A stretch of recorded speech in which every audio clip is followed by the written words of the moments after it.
Assalamualaikum warahmatullahi wabarakatuh. Kami dari kelompok 1 akan mempresentasikan makalah kami yang berjudul Sejarah Psikologi Pendidikan dengan anggota kelompok Vira Andrea, Alvarita Junior, Sofi Ainunafsin, dan Diajeng Kusumaningrum. Akan membahas mengenai pengertian psikologi. Pengertian psikologi yaitu ilmu yang mempelajari tentang perilaku organisme yang hidup, terutama tingkah laku pada manusia. Namun para ahli juga berbeda pendapat nih tentang arti psikologi itu sendiri. Ada yang berpendapat bahwa psikologi adalah jiwa, namun ada juga yang berpendapat bahwa psikologi adalah ilmu tentang perilaku atau tingkah laku pada manusia. Ada pun macam-macam definisi psikologi, diantaranya yang pertama, psikologi adalah ilmu mengenai kehidupan mental. Yang kedua adalah psikologi adalah ilmu mengenai pikiran. Yang terakhir adalah psikologi adalah ilmu mengenai tingkah laku. Beberapa ahli mendefinisikan psikologi diantaranya yaitu sebagai berikut. Yang pertama dari Ernst, mendefinisikan psikologi sebagai ilmu yang mempelajari tingkah laku manusia dan binatang. Yang kedua dari George, yang berpendapat bahwa psikologi yaitu ilmu yang berusaha untuk menjelaskan, memprediksi, dan mengendalikan peristiwa-peristiwa mental dan tingkah laku. Jadi, psikologi adalah ilmu yang membicarakan tentang jiwa yang termanifestasi dalam tingkah laku. Pada slide ketiga, kita akan membahas mengenai pendidikan. Pendidikan merupakan suatu tahapan pengembangan kemampuan-kemampuan dan perilaku manusia, juga proses penggunaan hampir seluruh pengalaman kehidupan. Adapun pandangan beberapa tokoh, yaitu diantaranya yang pertama dari Chin, yang berpendapat bahwa pendidikan adalah proses berkelanjutan, yaitu segala kemampuan sejak lahir akan mengikuti kehendak dari awal. Yang kedua yaitu dari Maria, pendidikan sebagai proses pembentukan intelektual, jasmani, dan rohani pada anak-anak.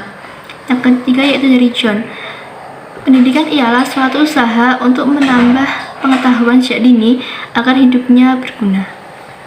Pada slide keempat, kita akan bahas mengenai sejarah psikologi pendidikan. Psikologi pendidikan sebagai bagian dari filsafat. Mengapa demikian?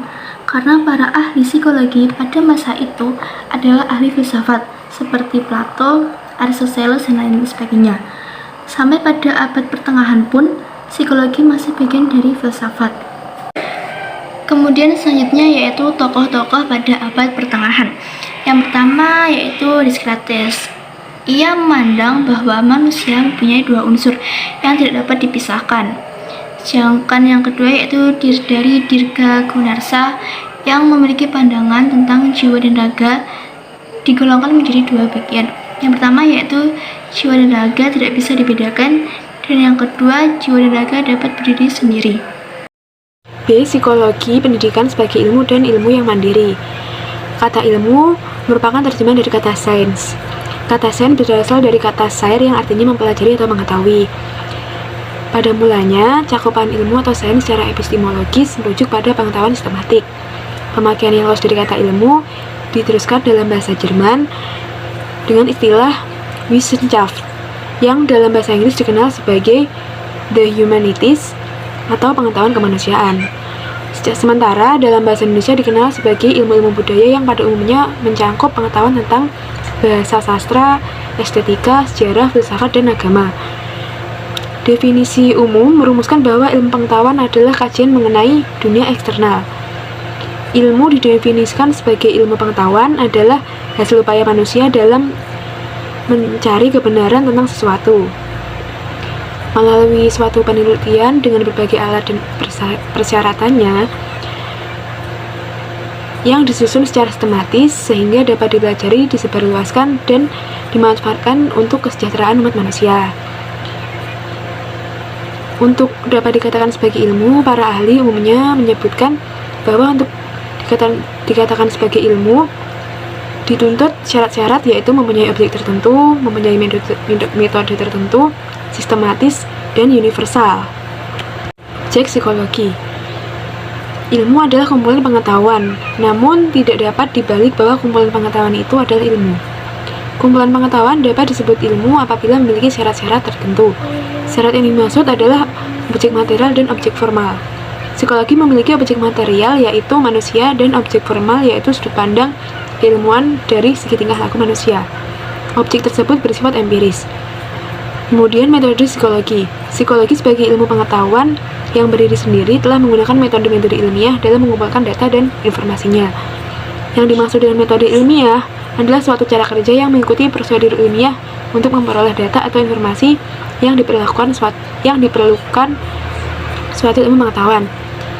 Suatu metode bersifat ilmiah antara lain memiliki ciri yaitu objektif, yang artinya dapat memberikan data atau informasi yang benar sesuai dengan keadaan yang sesungguhnya. 2. Adekuat atau artinya memadai, sesuai dengan masalah dan tujuannya. Reliable. Yang ketiga, reliable artinya dapat dipercaya, memberikan informasi yang tepat. Yang keempat, valid atau memberikan data atau informasi yang tepat. Yang kelima, sistematis artinya memberikan data atau informasi yang tersusun baik sehingga memudahkan penarikan kesimpulan dan akurat artinya. Kemudian yang dimaksud sistematis adalah psikologi sebagai ilmu pengetahuan dapat dikatakan telah memiliki sistematika yang teliti, baik sistematika dalam pencabangannya maupun sistematika dalam perbidangannya.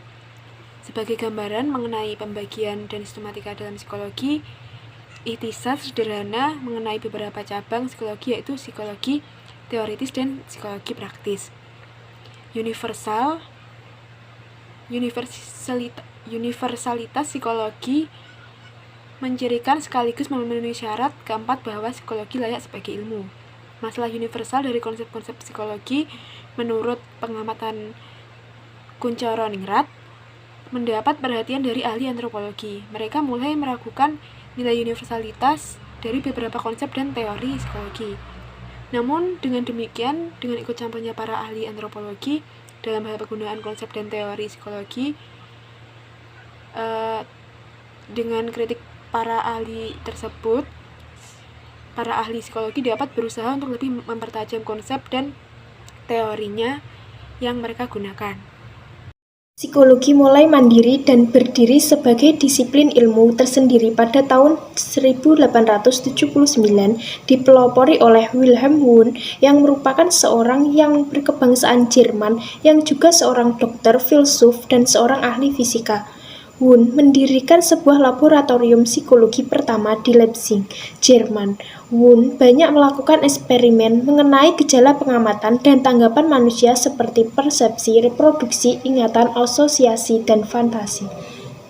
Juga diketahui bahwa laboratorium ciptaan Wundt di Leipzig juga tidak hanya melakukan aktivitas penelitian yang bersifat psikologi umum, melainkan juga memegang peranan dalam psikologi pendidikan. Banyak orang Amerika Serikat yang belajar di Leipzig kepada Wundt. Akibatnya, setelah mereka mengembangkan psikologi itu di negaranya, termasuk psikologi pendidikan, terkenallah psikologi pendidikan di Amerika Serikat. Perkembangan lebih lanjut psikologi pendidikan. Pendekatan Tordik untuk studi pembelajaran digunakan sebagai panduan bagi psikologi pendidikan di awal abad 20. Dalam ilmu psikologi Amerika Serikat, pandangan Skinner yang didasarkan pada ide-ide Tordik yang sangat mempengaruhi psikologi pendidikan pada pertengahan abad 20. Skinner berpendapat bahwa proses mental yang dikemukakan oleh James dan Dewey adalah proses yang tidak dapat diamati dan karenanya tidak bisa menjadi subjek studi psikologi ilmiah, yang menurutnya adalah ilmu tentang perilaku yang dapat diamati dan ilmu tentang kondisi-kondisi yang mengendalikan perilaku. Skinner pada 1950 mengembangkan konsep programmed learning atau pembelajaran terprogram, yakni setelah murid melalui serangkaian langkah ia terus didorong untuk mencapai tujuan dari pembelajaran.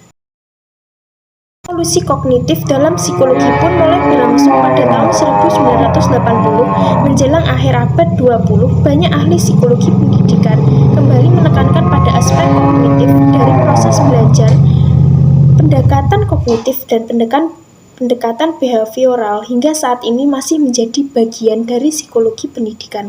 Namun selama beberapa dekade terakhir, ahli psikologi pendidikan juga semakin memperhatikan aspek sosio-emosional dari kehidupan murid. Misalnya, mereka menganalisa sekolah sebagai konteks sosial dan mengkaji peran kultur dalam pendidikan. Tokoh-tokoh psikologi pendidikan yang pertama yaitu William James. William James merupakan seorang filsuf dari Amerika yang terkenal sebagai salah satu pendiri masa pragmatisme. Selain seorang filsuf, James juga merupakan seorang psikolog. Ia lahir di New York pada tahun 1842. James belajar psikologi di Jerman dan Prancis. Kemudian ia mengajar di Universitas Harvard untuk bidang anatomi, fisiologi, psikologi, dan filsafat hingga tahun 1907. James menegaskan pentingnya mempelajari proses belajar di kelas guna meningkatkan suatu pendidikan. Salah satu rekomendasinya adalah mulai mengajar pada titik yang sedikit lebih tinggi di atas tingkat pengetahuan dan pemahaman anak dengan tujuan untuk memperluas pemikiran anak. Yang kedua yaitu John Dewey. John Dewey selain sebagai filsuf, ia juga terkenal sebagai kritikus sosial dan pemikir dalam bidang pendidikan. John Dewey membangun laboratorium psikologi pendidikan pertama di Amerika, yaitu Universitas Chicago pada tahun 1894. Ide penting Dewey tentang pandangan anak yaitu 1. Anak sebagai pelajar aktif. 2. Pendidikan seharusnya difokuskan pada anak secara keseluruhan. Dan 3. Anak berhak mendapat pendidikan yang layak. Tokoh yang ketiga yaitu Thorndike. Thorndike merupakan seorang psikolog Amerika dan merupakan anggota Dewan Corporation Psikologi dan menjabat sebagai Presiden American Psychological Association. Thorndike berpendapat bahwa salah satu tugas pendidikan di sekolah yang paling penting adalah menanamkan keahlian penalaran anak. Thorndike mengajukan gagasan bahwa psikologi pendidikan harus punya basis ilmiah dan berfokus pada pengukuran. Mungkin cukup sekian presentasi dari kelompok 1. Bila ada kurang dan lebihnya kami mohon maaf. Wassalamualaikum warahmatullahi wabarakatuh.